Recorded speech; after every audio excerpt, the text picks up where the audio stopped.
our garden to things like espaliered pears and figs on the north and south side. The grapes over our arbor, over your heads right now, and the blueberries up and down the east fence here are all to Mike's credit. And these fruits provide a variety to our contributions to the food bank, and I think make the food bank people a lot more positive to get things they wouldn't otherwise get.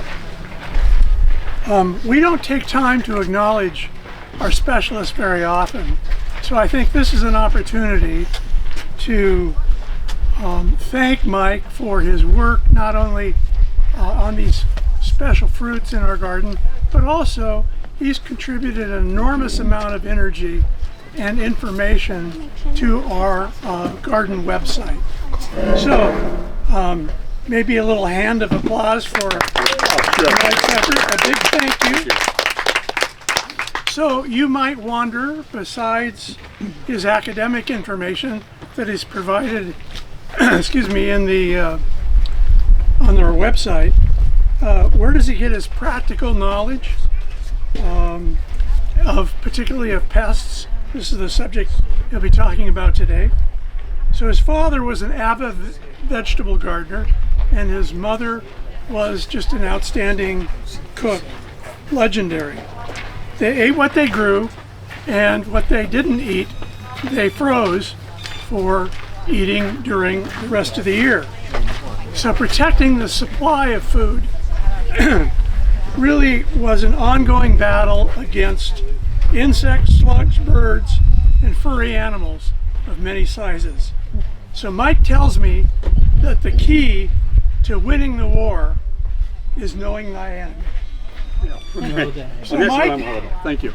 tell us more. Okay, well, so I'm going to actually try and explain pest control in a little different manner today.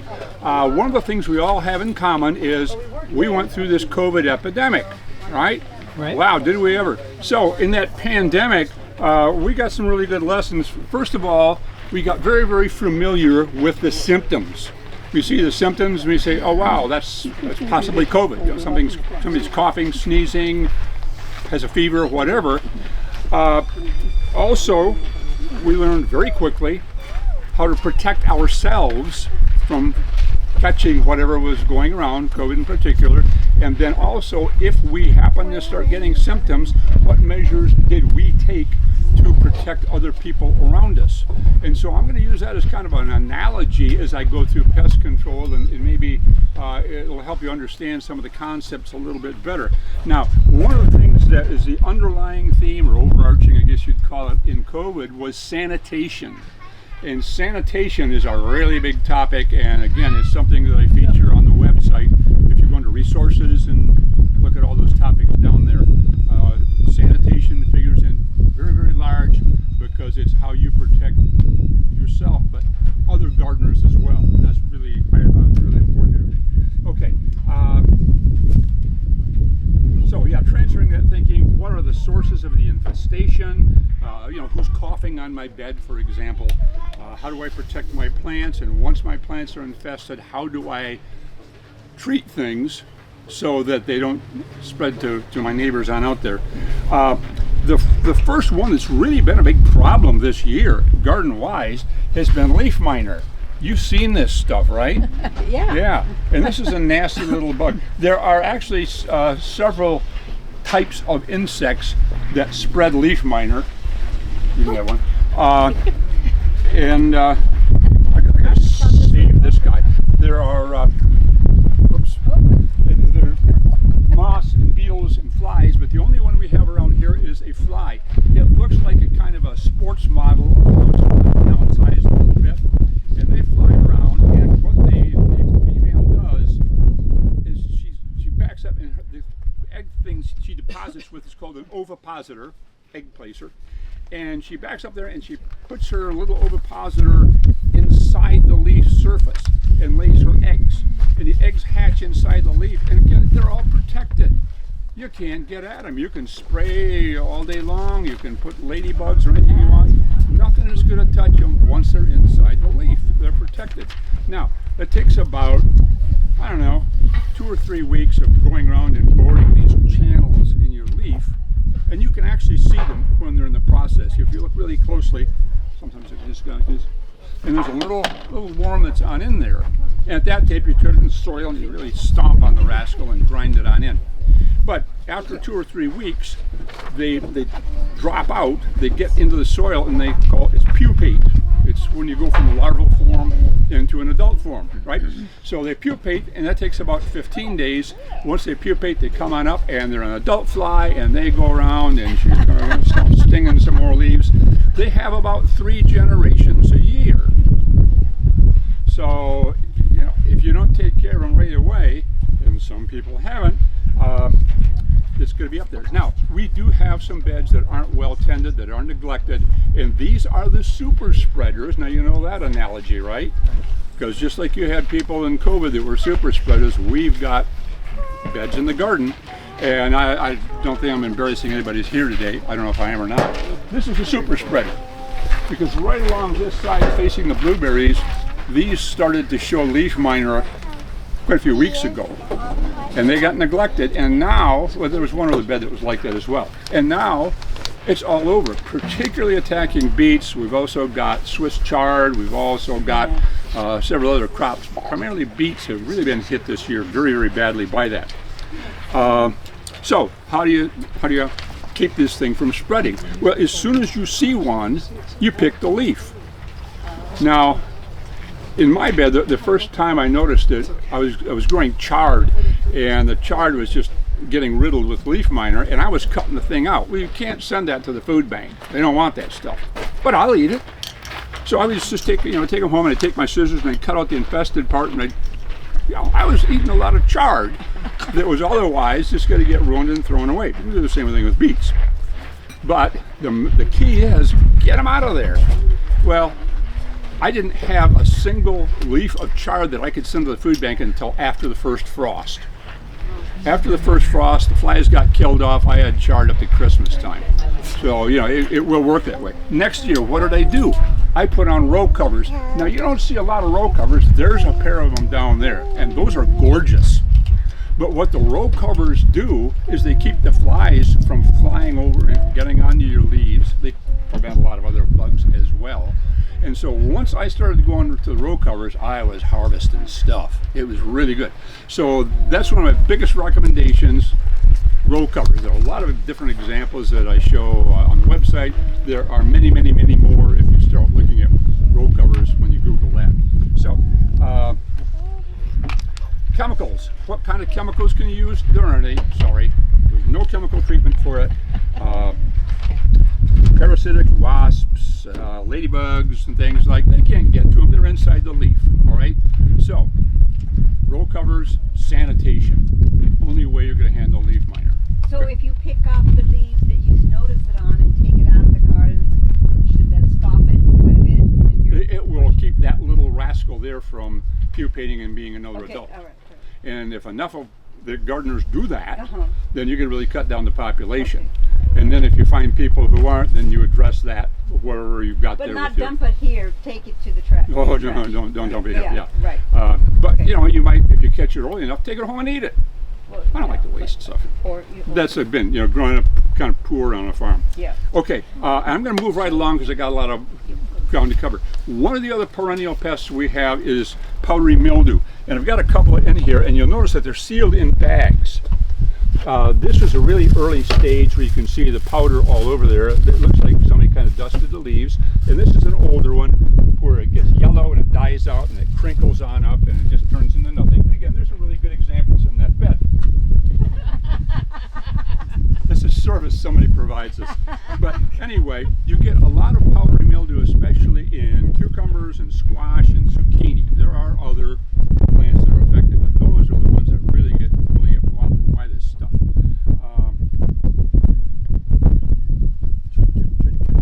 So, how does it really spread? And this is the problem that gets really insidious because the spores that spread powdery mildew and also blight, which I'm getting to later on, the spores are about 1 to 3 microns big.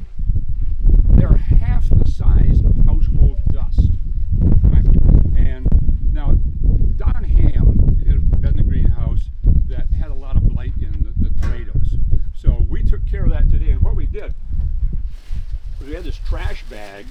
we came down there and got the trash bag right on up there and clipped the. It's microscopic, but they're all over the place. We had never seen this stuff, and we come back coated with it. So what does it do? My gosh! So we were also using these clippers, and then once we got done with the clippers, what do we do? Well, hey, look at that! This is not the drinking kind. I've got some 14-year-old single malt scotch, and I don't use that for powdery mildew.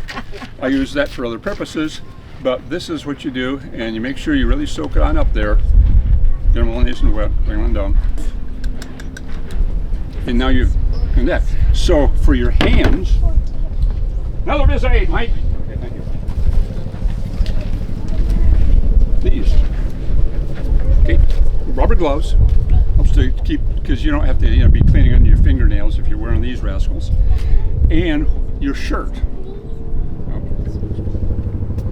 The best thing to do is take it off as soon as you finish working with powdery mildew or blight or anything else. Take it off, stick it in your vehicle, take it home and wash it right away, and don't be walking around the garden sweating and more stuff.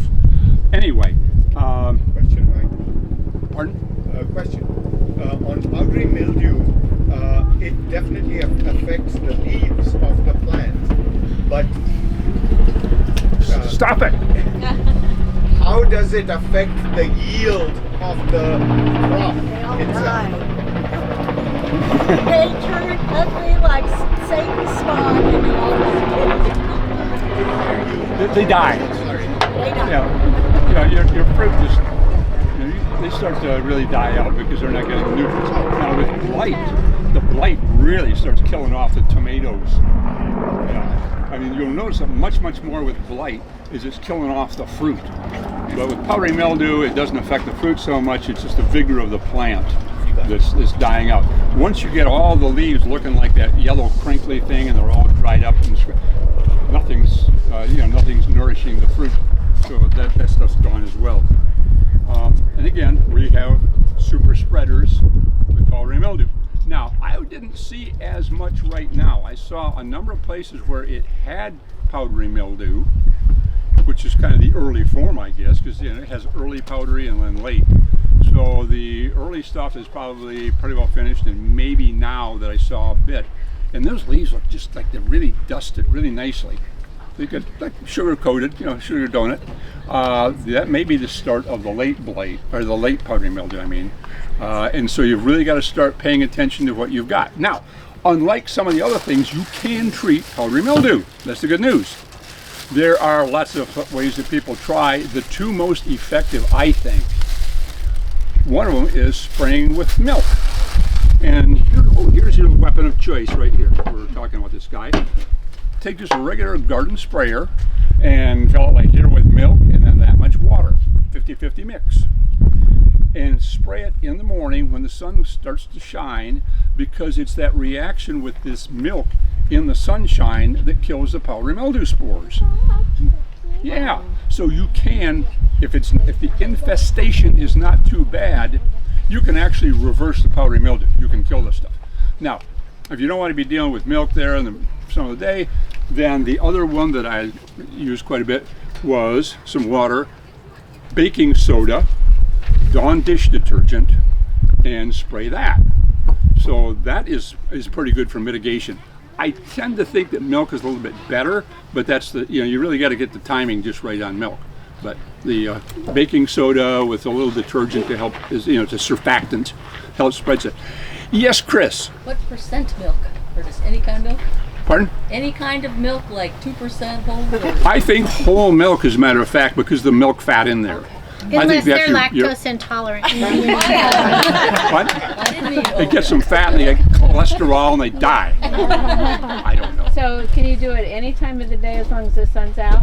Yeah, but if you hit it early in the morning, then you got the whole day of sunshine. If you hit it in the evening, you wasted your time. Okay. Yeah. And do you have to get both sides of the leaves or just the top? Oh yeah, thank you. Absolutely, because it starts on the underside of the leaf. So if you're looking for powdery mildew, thank you. If you're looking for powdery mildew, check the underside of the leaf, because that's where it starts. And you can start to get a good infestation before you notice it if you're just looking at the top surface of the leaves. Thank you. That's very good. is. I got a question. Does Yeah. temperature have anything to do with bringing it on? Colder evenings? Or? I think it might. You know, I think particularly like the early stuff, it does better in the cooler weather, and that's what, once it gets hot like this, then the early blight isn't working too well. So I think it does. I'm not that certain. Humidity, same thing. Seems like I always get it after August. You what? Always get it after August. Okay, well that's the late Yeah, stuff. that's. It seems like it's August that we have so much. Oh, you weren't raising your hand. You're holding a tent down. Okay, good. We heard that it's really good to try to keep airflow Yes. in, so your Yeah. planting isn't too dense, and Okay. to keep the leaves off the ground. Yeah, and keeping the leaves off the ground is very important too, especially when you're trying to prevent blight, because the blight spores will live in the soil for 10 years. Oh my God. Yeah. And that's why, you know, we got 1 million Irish that came to this country, right? Yeah. Because the blight spores lived in the soil for 10 years and they were starving to death. So, yeah, they came here and came with really bad attitudes about the English. That was my mother. Okay, anyway, long story. But we wouldn't have the Farleys if that didn't happen. Yeah, so that's one of the other drawbacks to blight, right? So, who knows? Yeah, monitor your plants really carefully about twice a week. Okay, and then, of course, I already talked a little bit about blight, but this in the bag is an absolute classic example of how that stuff goes back and the plant looks burned and the fruit starts to get all crinkly and nasty as well. So that's an absolutely classic textbook example of blight. Tomatoes get it very badly. You would get that on cucumbers, you would get it on potatoes, of course, naturally. Well, there are a number of plants that are very, very That's probably what got it. susceptible. Yeah. So again, sterilizing the pruners.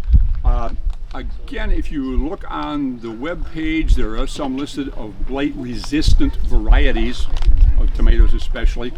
Nothing is blight-proof, but blight-resistant. They don't get it as much. If you're starting to buy your tomato plants from a place like Fulton Avenue Nursery, I think, the Barn Nursery down in south of Tumwater, those are the people that are going to be able to help guide you towards blight-resistant varieties as well. Seed catalogs, they list them as well. What's blight-resistant? So if you look for those varieties, get them started very nicely. At one time, I had a theory that if I get a blight-resistant plant and I grow it in my backyard until it's a certain height and trim the bottom foliage up so there's nothing in contact with the soil, then I could bring it out and put it there in the soil and it would be okay. And it sort of was, but then it sort of got blight anyway. And what, am I unlucky? I don't know. But, you know, try to outthink the stuff and do everything you can to keep the spores from getting on the plant, or get the kind of plant that's not as susceptible. Do whatever you can. And again, not just our website, but there are a whole lot of websites that talk about the prevention of blight. Now, with powdery mildew, you got the stuff, you can spray it with milk or stuff. Blight, forget it. It's, you know, once you get an infestation, sanitation. Now, get rid of it. If somebody up there in your vicinity has got blight in their bed, you know, bring it to their attention, bring it to somebody's attention, and, you know, urge them to get it out of there, because again, that's what causes, that's a super spreader. That's what's going to share it with everybody else. That's the person that's coughing on the airplane. So we need to get rid of that stuff. There's another thing that's a little more iffy. Where did that go, Michael? I don't know. I've got an example here somewhere of, oh, no. No, that's aphids. I haven't got the aphids yet. Anyway, it's Mosaic virus. Mosaic virus. And that's really tough to pick out because, oh, maybe it's this other bag. It's on our sheet too, though. Yeah. No, that's powdery mildew. Powdery mildew. Did that bag blow? Oh, doggone it. Anyway. Maybe it's just. Oh, there you go. Yeah. Oh, yeah, Oh, there it is. That's, yeah, all right. So this is what mosaic virus kind of looks like. It's a mosaic, right? It looks like a kind of a stained glass window. And so that's a virus. Again, they can really spread because they're really, really, really tiny. They're microscopic. What spreads them? Well, insects. A beetle gets on there and starts feeding, and its saliva has been somewhere else, and so as it's drooling all over your plant. Or if the aphids will spread it as well. And one of the other reasons is they got some aphids on the back of here. So you get to see what those little guys look at. I'm going to talk about them in a minute. A lot of the aphids have fallen off, so you got them in your table, crawling all over the place. Yeah, look at that, huh? Look at them. Appetizing. So, and aphids are fantastic. But there are also some plants, and I think there's some in, I can't remember which bed dog. Oh, K1. Yeah, in bed K1, they've got some squash where the leaves have this pale stuff along the veining, but that's not mosaic virus. It's just the nature of the variety. Right? So if your entire plant starts to grow with those lighter veins or areas around the veins, it's probably not mosaic virus. It's probably just the variety that you have. So you can look at bed K1 and see the difference between that and a mosaic virus, I think. Treatment. Hey, it can't be cured. Okay, that's good.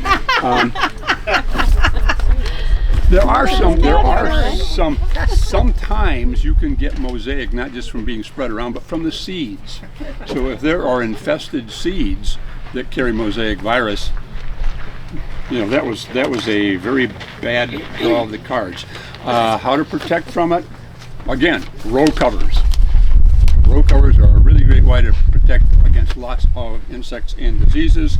Is a row cover something that covers the plant itself? It does, yeah. Now see, just like that tent back there, The white one? those are row covers. There are others, and again, the examples are all over if you Google row covers.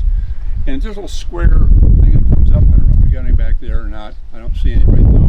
But just almost like a little low rectangular box, especially if you've got lower growing plants. But again, just something to keep the insects away so they're not setting on there and infesting your plants. But you'll see something like that. The fabric is designed to let the sun on through. So it's really designed for use to block out insects, but What plants does this one like? That's the cucumbers, right? Cucumbers, squash, cucumbers. Yeah. Okay. I have it in a rose at my house. And what kind? A rose, mosaic You virus. do? in my rose. Okay, yeah. Mike, I'm on the row covers. What do you do if you have fruiting vegetables there that need to be pollinated? How do you let the pollinators in?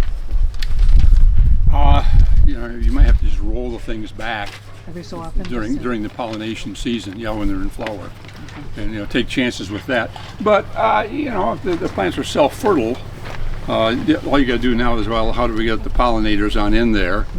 Yeah. But for leafy crops, it's number one. chard and spinach and But if you're getting something that needs to be pollinated, squash, it's like, anything with a fruit. Yeah, I got to suck that one up. Yeah. What do we do about that mosaic virus? Anything? Cut it. Just let it. And again, when you cut it right with the bag right there. Stick it in there. Sterilize your cutters. Wash your hands. Change your shirt.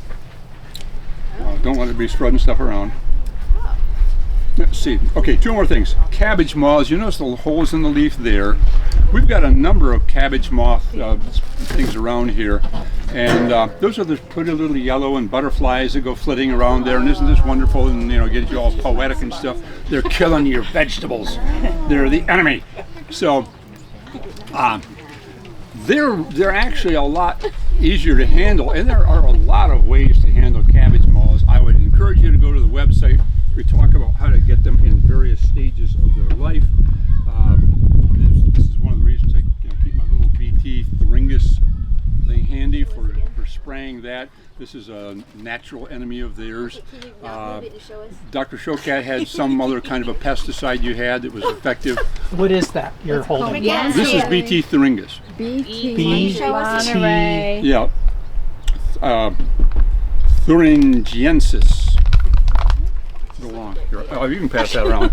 But anyway, there's another one that Dr. Shokot was talking about, and I've never used it. I don't know. It could be, wonderfully effective too. Try anything, see if it works. One of the other things I want to point out, bed F4. Now, if you go by F4, you would see where they've got the cabbage leaves tied up to protect that developing cabbage on the inside.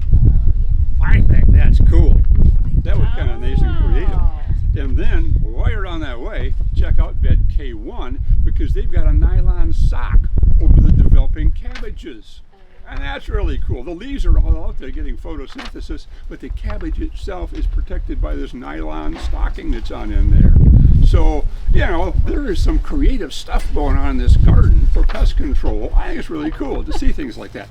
So, you look at it. But anyway, when you see the holes in that, damage is already done. Sorry. Now, if you get a lot of holes in there, it looks like a little shotgun pattern hit the thing, and they're smaller, that's flea beetle, which is, again, this little tiny black beetle, and they get all over the place and damage things very, very badly. Again, they're not that difficult to control. You just got to keep after them. The sprays, picking the stuff in row covers. There are things that are on the site. I'm already thinking ahead to the next one. Last one I was going to talk about was the aphid.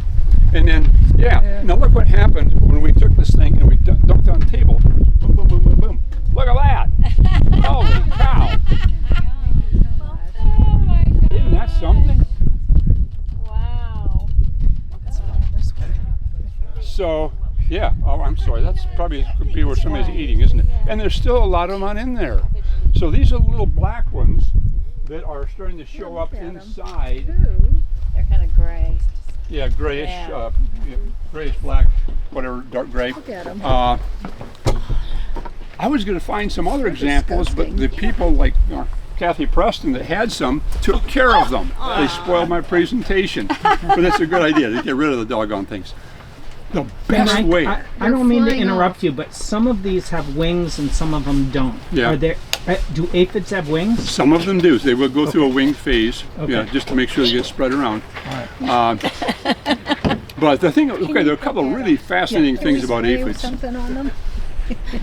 One of the things is how they reproduce.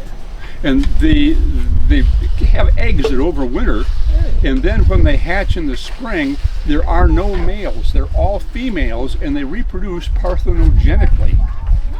Now, not only do they reproduce parthenogenically, but when females are born, they're born live, and they're already pregnant. Oh, forget it. So what this was, Dr. Huppengarner explained the biotic potential. It's this exponential growth curve that you might start out with 3 aphids today.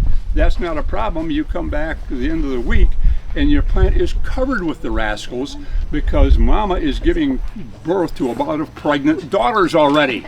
Oh my, wow. And when Dr. Huppengarner was explaining that, I was one of those guys. I got late to registration that semester, so I had to take an evening course.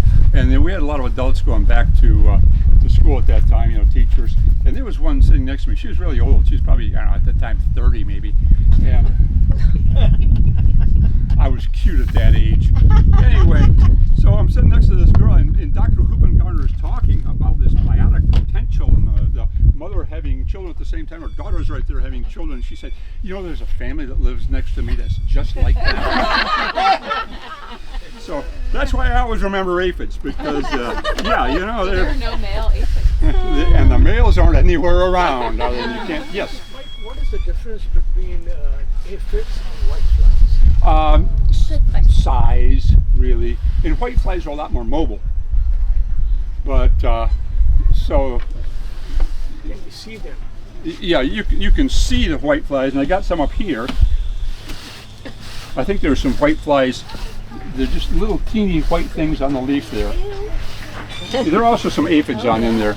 But are you spreading them everywhere? And the white flies cause a little different kind of damage. They go rasping things. They'll really mess up your parsley. You know, they're really horrible on parsley, especially. But as far as handling aphids, the absolute best thing to do is just water. And a lot of times you would get out there with a garden hose and spray the thing with water and knock them all down. Otherwise, just a good strong, yeah, like that. All you got to do is knock them off the leaf because they're not that low. Most of them don't have wings. And they can't even crawl that far. They're very, very primitive insects. They're only made to do one thing, to eat and to reproduce. And that's all they're there for. There are, yeah, again, people like that, we know. But anyway, but if you knock them off the leaf, they're done for, and they can't come back. Now, you can use sprays. You get in there with insecticidal soap or neem oil or anything else to kill them, but a broad spectrum insecticide like that also kills the beneficial stuff. And you don't know what's beneficial, because if you find some insect out there that looks just uglier than sin, it's kind of red and it's got, you know, appendages off its head, and it just looks nightmare quality, especially, you know, under that magnifying glass. That's the larva of a lady beetle. And they think about aphids the same way I think about movie popcorn with extra butter.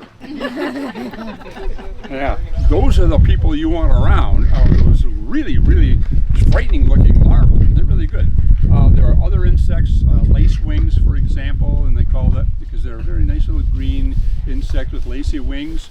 Again, they just go in there. It had a number of questions already today. Chris? So at one point you hung CDs, reflective discs, in your garden? Oh, I can't even hear you. At one point under your eggplants you had hung the CDs? Yeah. Compact discs. Yeah. Yeah, compact discs. They were flashing, and those just keep the birds from getting comfortable. Well, that's a bird thing. Okay. Yeah, I think it was trying to protect my tomatoes, because you will get bird pecks in tomatoes, right?